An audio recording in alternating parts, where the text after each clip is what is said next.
General, it's really good to see you today. Hey, thank you so much for the privilege. So when you look at the Russian military, a lot of people say that morale is really in the gutter. So what do you think? What impact does that have on an army in general and this low morale? But also, how do you gauge high or low morale? How is that calculated? Well, excellent question. And of course, morale in a Russian unit is perhaps not the same consideration that it would be in a Western unit. But nonetheless, we know from history that war is a test of will and it's a test of logistics.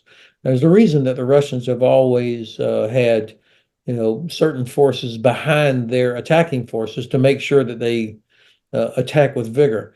Uh, so you can that would be an indicator of how much force are they having to use to compel their own soldiers to go fight. And then, of course, other indicators include what is the condition of Russian soldiers when they're captured? What's their physical condition? What do they say when they're being interrogated? Um, and then you can just judge if when you see that people say we have no weapons, we were abandoned by our commander, and you see this almost every week. I see a recording of that, and if you assume that half of them are fake, there still is a lot of indicators of bad morale. What I cannot judge is the morale of the population. And I think that is probably, in Russia's case, even more important. How much longer are they willing to put up with it? It seems like they have a willingness or a tolerance, or they don't care.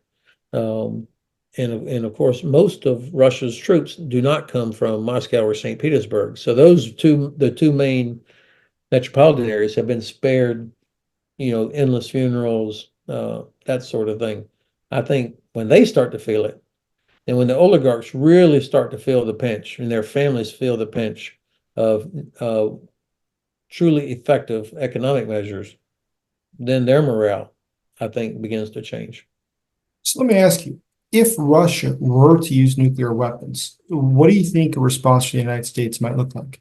So the president, of course, said, you remember about 2.5 years ago, he said, if you use nuclear weapon, catastrophic consequences, catastrophic consequences. And correctly, he would not specify what those were because you would never reveal something like that to your opponent. But I could imagine that the Joint Staff will have laid out a series of scenarios and then possible viable responses for each of these scenarios, and that they will have thought through the risks, the payoff, the process, capabilities required, Russian reaction, etc. There would be a mix of kinetic and non-kinetic, so strike, but also more economic things, perhaps. Um, I would expect that whatever we did would not be nuclear. There's no need to use a nuclear weapon, and if we did, that makes it a little bit harder for some allies uh, to be a part of it. So there's no need to be nuclear. I would imagine, though, of course, I don't know any of this. I would imagine that we would strike something that was not inside of Russia, because that also would change the character. But you could do a lot. You could create catastrophic consequences by destroying Russian forces that are in Russian occupied Ukraine, or the Russian base in Tartus in Syria, for example, or some other place away from Mother Russia herself. Um, we have not come anywhere near using all the economic tools we should. I could imagine us saying, okay, you're going to be stopped from any of your ships leaving the Baltic Sea with this oil in your shadow fleet, for example. I mean, there's things that could be done. I would imagine that the administration would coordinate with several of our allies, because there would be consequences of some sort. So I would expect that before anything happened, that there would be a coordination. Um, the Chinese and the Indians also have told the Russians, do not use nuclear weapons, not because they're morally horrified at the use of nuclear weapons, but because they don't want any disruption to their access to cheap Russian oil and gas.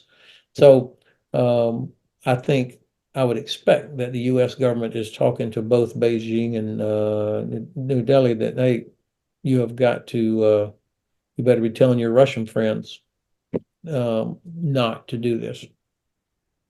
Just before we began this interview, I saw a headline in the Russian news, which I'll quickly read to you.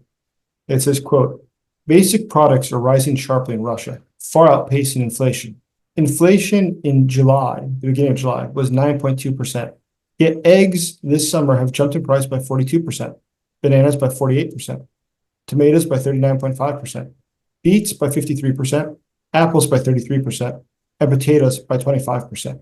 Keep in mind, the total inflation is only 9.2%.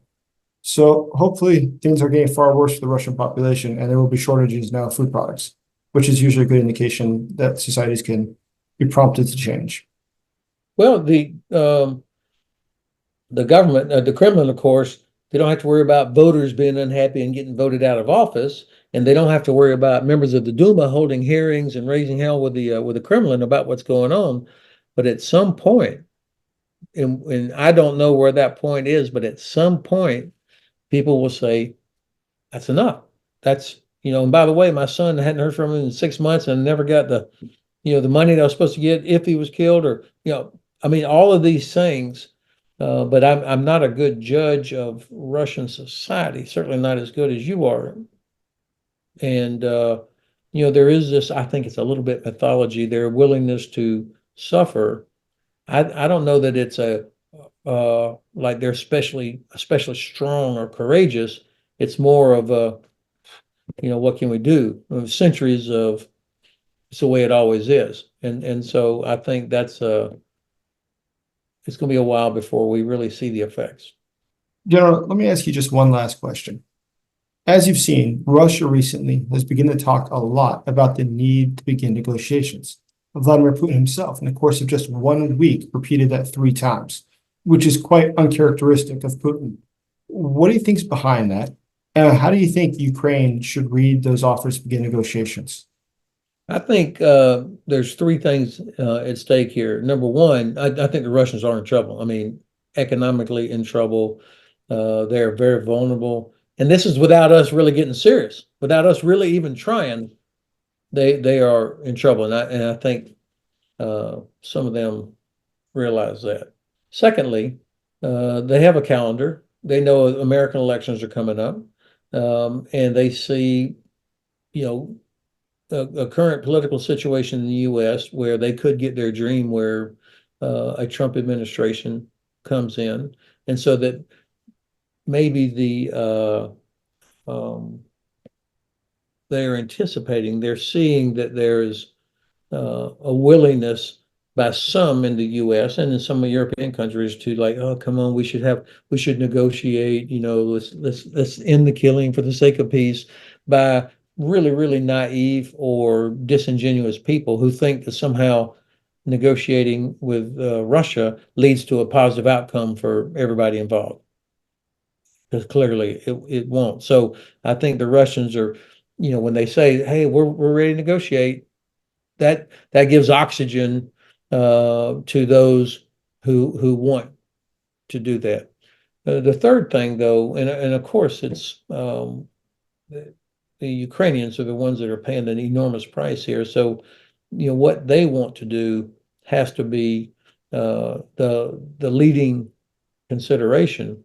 But I cannot imagine that any serious Ukrainian political leader or other thoughtful person believes that they could have a successful negotiation with Russia, where they wouldn't have to worry about it again in 2 or 3 years, where Russia would be back at it. Particularly if part of the negotiation meant that Russia kept Crimea. I mean, as long as Russia has Crimea, Ukraine could never, even after they liberate Berdyansk and Mariupol, they'd never be able to use those ports again because Russia would control access in and out of Azov Sea.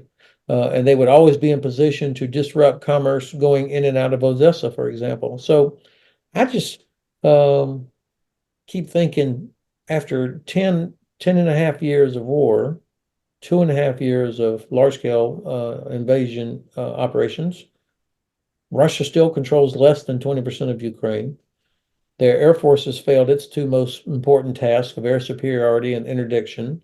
The Navy is in retreat or underwater, and they've lost 500,000 soldiers. Why why would we press Ukraine to stop? Why aren't we helping them? Why aren't we doing things to accelerate their ability to defeat Russia? General, that was fantastic. Thank you. And thank you for your service. Thanks. I always enjoyed talking with you, Jason.